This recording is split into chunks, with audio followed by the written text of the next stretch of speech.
Innal hamdalillah nahmaduhu wa nasta'inuhu wa nastaghfiruh wa na'udzu billahi min shururi anfusina wa sayyiati a'malina man yahdihillahu fala mudilla lahu wa man yudlil fala hadiya lahu asyhadu an la ilaha illallah wahdahu la syarika lahu وأشهد أن نبينا محمدا عبده ورسوله لا نبي بعده اللهم صل وسلم على نبينا محمد وعلى آله وصحبه ومن تبعهم بإحسان إلى يوم القيامة أما بعد قال الله تعالى في القرآن الكريم يا أيها الذين آمنوا اتقوا الله حق تقاته ولا تموتن إلا وأنتم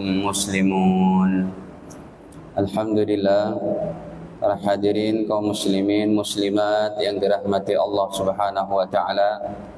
Sebelumnya marilah senantiasa kita panjatkan puji dan syukur hanya kepada Allah atas segala limpahan nikmat-Nya kepada kita, terutama sekali nikmat iman, Islam dan sehat afiat.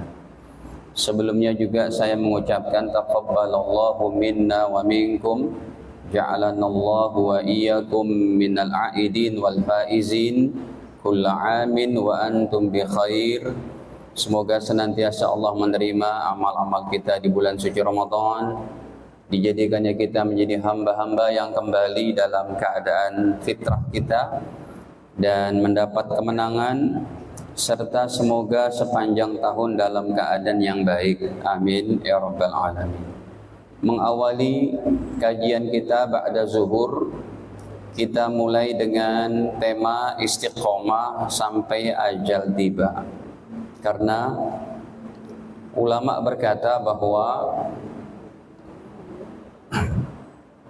para ahli nasihat memberikan nasihat kepada kita, man ja'ala ayyamahu karamadanihi, siapa orangnya yang setelah Ramadan dia jadikan hari-harinya seperti Ramadan, hari-hari sekarang ini dia jadikan kayak hari-hari Ramadan, ja'alallahu lahu akhiratahu kal'id, maka Allah jadikan hari akhirat dia seperti hari raya senantiasa.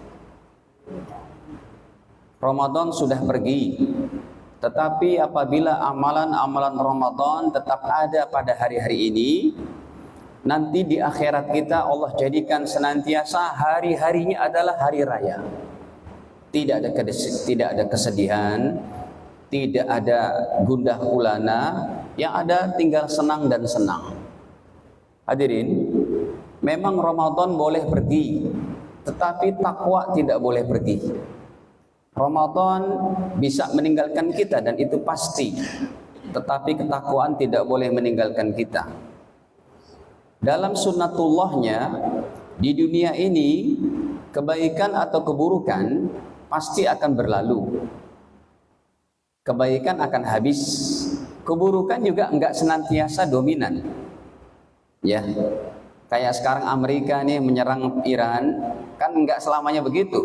Nanti juga capek sendiri tuh, ya, senjatanya habis atau mengalami kemenangan, kekalahan, udah, keburukan akan habis, kebaikan pun akan habis. Bapak Ibu yang istiqomah sholat tahajud, Anda yang istiqomah puasa Senin Kemis pun akan punah, akan habis. Kita akan kembali kepada Allah. Orang-orang yang rajin ke masjid pun akan meninggalkan kita. Keburukan-keburukan yang ada di dunia ini pun, dari perbuatan-perbuatan maksiat, kezoliman, perbuatan-perbuatan yang tidak patut, mau nggak mau semua akan habis. Tapi kita berusaha bagaimana habisnya waktu kita hanya untuk kebaikan dan ketaatan serta ibadah, bukan untuk kemaksiatan dan untuk menarik daripada murka Allah Subhanahu wa taala. Hadirin para jamaah yang dirahmati Allah, Oleh karena itu, baginda Nabi sallallahu alaihi wasallam ketika beliau ditanya oleh seorang sahabat yang mulia, ya.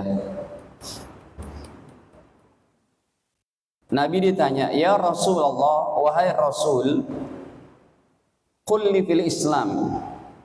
Katakanlah kepada aku dalam Islam ini qaulan, satu ucapan, satu nasihat, la as'al anhu ahadan ghairaka, yang saya tidak akan bertanya kepada orang selain engkau. Berikan nasihat kepada aku ya Rasul, kata sahabat ini. Qal, maka baginda Nabi SAW menjawab, qul amantu billah, wahai Abdullah, katakanlah amantu billah, saya beriman kepada Allah. Summastaqim, kemudian istiqomahlah. Ini yang mau kita pelajari dalam tema apa ini, perdana setelah kita Ramadanan. Jadi Bapak Ibu sekalian yang dirahmati Allah, begitu pentingnya daripada istiqomah sehingga para ulama bersepakat istiqomah yang artinya terus menerus, teguh pendirian, konsisten. Ulama bersepakat bahwa istiqomah hukumnya wajib. Pak, kalau kita makan sehari semalam 3 kali hukumnya apa Pak? Mubah, ya betul. Kalau wajib berarti nggak makan siang ini dosa dong. Nggak gitu. Betul. Hadirin, sehari semalam kita makan 3 kali itu hukumnya mubah. Ya, hukumnya mubah. Tapi perkara yang mubah aja, yang nggak wajib, kita istiqomah tuh Pak. Ada orang nih habis kajian ini ada meeting. Kebetulan juga dia merasa belum lapar banget. Meetingnya nanti sampai asar. Akhirnya dia makan siangnya setelah sholat asar. Itu kan bukan jam makan siang itu kan. Ya boleh-boleh aja gitu. Orang yang dia perkaranya ini mubah, boleh-boleh saja. Ya. Ada orang makan teratur nih, makan pagi. Sebelum berangkat kantor dia sarapan, atau kalau udah sampai kantor dia cari itu makan lontong kayak nasi uduk. Hadirin, bahkan dalam satu sisi medis, ya para ahli medis berkata sarapan terbaik adalah itu jam 10. Ketika dari waktu subuh sampai menjelang jam 9, jam 10 itu proses proses pergantian daripada sel-sel terbarunya, ataupun saat itu gula darah lagi rendah-rendahnya begitu. Bahkan ada yang berkata juga bahwa makan pagi itu yang terbaik adalah ya tidak sarapan itu. Itu benar dalam ilmu kesehatan kayak begitu. Makan pagi yang terbaik adalah yang nggak sarapan. Jadi mengosongkan untuk regenerasi sel-sel kita. Sejak kita malam hari jam 8 udah nggak makan, kalau bisa tuh 12 jam, 14 jam, itu yang menjadi sebuah sistemik terbaik dalam tubuh kita, regenerasi sel-sel. Itu hukumnya boleh-boleh saja. Bapak Ibu yang berangkat kantor makan dari rumah, sarapan pagi jam 7. Ya. Hukum yang mubah saja kita istiqomah Pak, nggak pakai disuruh. Kalau nggak ada lagi pengajian nih, kita habis bekerja, udah makan siang, nanti pulang ke rumah makan malam, istiqomah kayak begitu.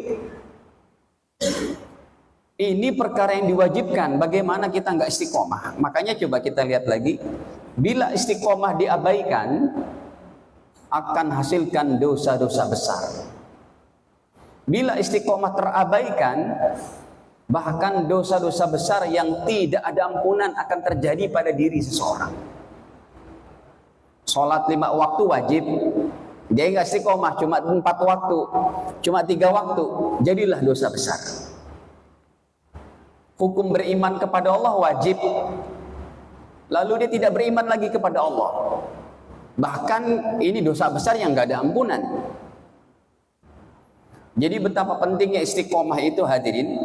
Makanya di bulan Ramadan masjid-masjid penuh, perginya Ramadan perginya Ramadan maka jamaahnya habis juga itu. Lagi-lagi ulama kita hadirin, ya ulama akhirat kita, para ahli nasihat berkata, kun rombanian wala takun romdoni. Jadilah kalian menjadi orang-orang yang robbani, jangan kalian menjadi orang-orang yang romdoni. Artinya orang-orang robbani adalah ibadah sepanjang masa. Artinya romdoni adalah ibadahnya cuma Ramadan. Kan sayang banget nih Bapak Ibu sekalian, kita semangat sholat berjamaah cuma di bulan Ramadan, ya kita baca Quran cuma di bulan Ramadan. Makanya hari-hari ini juga kita harus tuh Pak, sebelum berangkat kantor udah baca Quran dulu 1 lembar minimal. Nanti pulang kantor sebelum tidur baca lagi 1 lembar. Syukur alhamdulillah kalau ada jamaah yang baca Qurannya sehari udah bisa 1 juz. Itu sih kita acung jempol banget. Khatam Qur'annya bukan hanya di bulan Ramadan. Baik, para jamaah, jadi Ramdhani adalah orang yang ibadahnya hanya di bulan Ramadan. Ini yang kita tidak menginginkannya, ya, karena maksud hidup kita adalah ibadah. Nanti kita sampaikan ayat-ayatnya. Hadirin, orang yang ke masjid hanya di bulan Ramadan, baca Quran di bulan Ramadan, sedekahnya hanya Ramadan, qiyamul lailnya atau tarawihnya, sholat-sholat sunnahnya di bulan Ramadan. Ini belum masuk kepada hakikat surat Az-Zariyat ayat 56. Coba kita buka ayatnya, ya. Wa ma khalaqatul jinna wal insa illa liya'budun. Ayat ini sih sangat terkenal, ya. Wa ma khalaqatul jinna wal insa illa liya'budun. Dan aku tidak menciptakan bangsa jin, aku tidak menciptakan bangsa manusia illa liya'budun, kecuali untuk ibadah. Ya Allah, para ulama kita ahli nasihat berkata, betapa manusia ini zalim kepada Allah. Allah yang ciptain dia, Allah yang kasih rezeki dia, Allah yang berikan kesehatan kepada dia. Sujud ruku nyembahnya bukan kepada Allah. Itu zalim banget orang kayak begitu Pak. Yang kasih badannya sehat Allah, yang berikan dia anak istri, pekerjaan, harta benda, kesehatan, suasana hati Allah, tapi nyembahnya bukan kepada Allah. Hadirin, makanya nanti kita akan bahas lebih dalam lagi bahwa istiqomah itu terbagi dari 2. Ada istiqomah yang paling sensitif, yang harus kita pertahankan sampai mati kita, yaitu nilai sebuah keimanan kita kepada Allah. Coba kita lanjutkan lagi. Nah, ya. Jadi hadirin, istiqomah itu ada 2 kata para ulama. Yang pertama istiqomah dalam hablum minallah. Kalau kita dengar nih Pak, ada selebritis gitu ya, dia masuk Islam, ataupun selebritis pakai jilbab, udah kaya, ya, harta berlimpah, agamanya makin baik, menutup aurat dengan sempurna. Kayaknya kita mendengarnya pun kan bisa menjadi dakwah secara filhal, secara bilhal gitu ya. Orang-orang selebritis kayak begini Pak, kalau dia beragama baik, itu udah menjadi dakwah tuh kepada orang-orang yang di bawahnya. Makanya netizen itu kadang berkomentar, ih enak ya, udah cakep, udah ganteng, taat beragama, hartanya banyak, gitu kan? Hadirin, jadi begitupun kita sedih kalau ada orang terkenal dia keluar dari Islam. Karena ini pertaruhannya bukan masalah dunia. Di dunia mah orang boleh berpikir semau dia. Saya cocok kok dengan Tuhan anu, saya cocok dengan agama anu. Tapi kan di akhirat nggak ada pilihan kecuali Islam. Nggak ada pilihan Pak. Di dunia ini makanya pertaruhan bagi kita, supaya kita betul-betul jejak nih dalam Islam kita, jangan tergoyahkan. Makanya yang pertama adalah istiqomah dari segi hablum minallah, yaitu hubungan vertikal kepada Allah, iman kepada Allah. Ya, sholat berjamaah, tahajud, zikir, baca sholawat, baca istighfar. Ini istiqomah yang berupa ibadah. Hadirin, kalau ada orang yang istiqomah dalam segi hablum minan nas tercacatkan, contohnya begini, ya, istiqomah dalam hablum minan nas, maksud saya, maaf, hablum minallah. Istiqomah dalam hablum minallah bila tercacatkan jadi cacat, ya, bila tercacatkan maka akan hasilkan 4 dosa yang tidak ada ampunan. Ini kan berarti betul-betul pertaruhan kehidupan abadi kita, Pak. Dunia cuma sakit, sehat, senang, tertawa, sedih, paling 60-70 tahun. Tapi kalau di akhirat, istiqomah dalam hablum minallah bila tercacatkan akan hasilkan 4 dosa yang tidak ada ampunkan, tidak ada ampunan.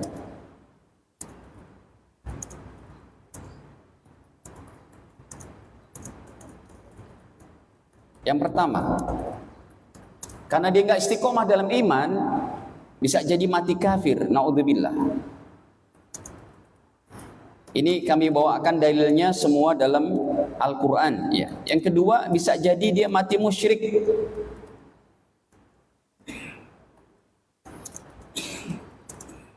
Yang ketiga, hadirin, orang yang tercacatkan istiqomahnya dalam keimanan hablum minallah, bisa jadi nomor 3, mati dalam keadaan murtad, naudzubillah.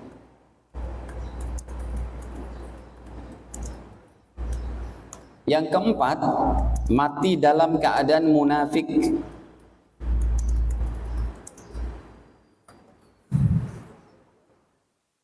Sebegini sensitifnya loh hadirin, kalau istiqomah itu terabaikan dari segi hablum minallah. Nanti yang nomor 2-nya memang istiqomah dari hablum minan nas. Kayak kita selalu istiqomah berkata yang jujur, berbuat baik kepada anak istri, kepada orang tua, kepada mertua, kepada atasan, kepada bawahan, kepada tetangga, ya, bersifat yang mulia, akhlak yang baik, tutur kata yang santun, mudah memberi, ya, tidak temperamen, tidak suka buat onar. Itu akhlak dari segi sosial, tapi itu nanti nomor 2-nya. Tapi yang pertama ini hadirin, para jamaah, kita bawakan terjemahannya.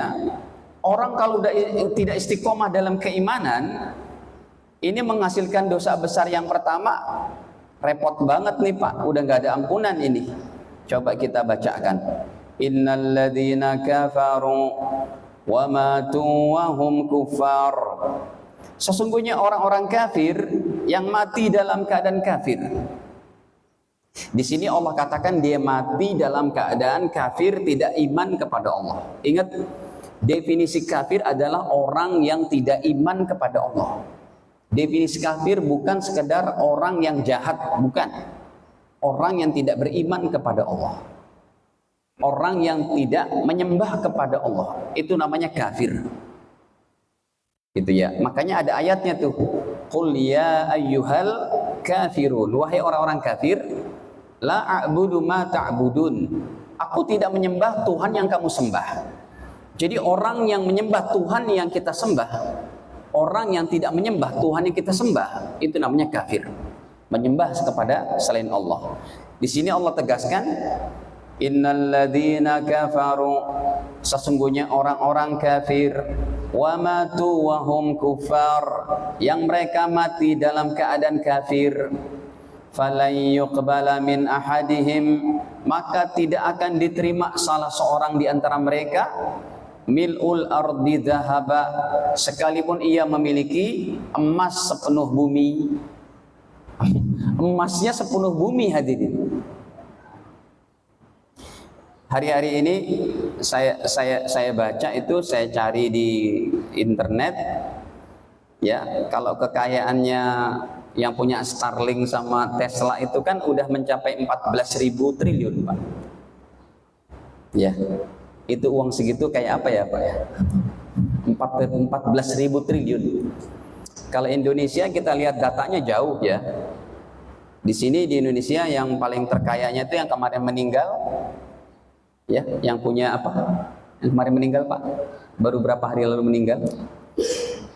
Siapa namanya? Antum pada nggak update ya? Sibuk kerjaan sih, ya. Sibuk supaya jalan tol makin bagus ya. Jadi wajar nggak update. Pak Michael ya, Pak Michael kan beliau meninggal tuh, yang punya BCA atau punya Indo apa gitu ya. Itu kalau di Indonesia yang dikatakan 9 naga kan kekayaannya belum lebih dari 1.500 ke atas, masih 1.000 ke bawah Pak. Ya, 1.000 triliun ke bawah orang Indonesia. Tapi kalau Elon Musk ini dengan para elit global itu udah di atas 14.000, mencapai 14.000 triliun. Pak, perbandingannya apa? Kenapa saya bicarakan orang paling terkaya? Ini kalau emasnya segede bumi, nggak bisa dihitung Pak, dengan triliunan juga. Kuadriliun apa? Kuadriliun. Di atas kuadriliun apa? Emasnya sepenuh bumi, nggak bisa dihitung lagi itu Pak. Berarti memang Allah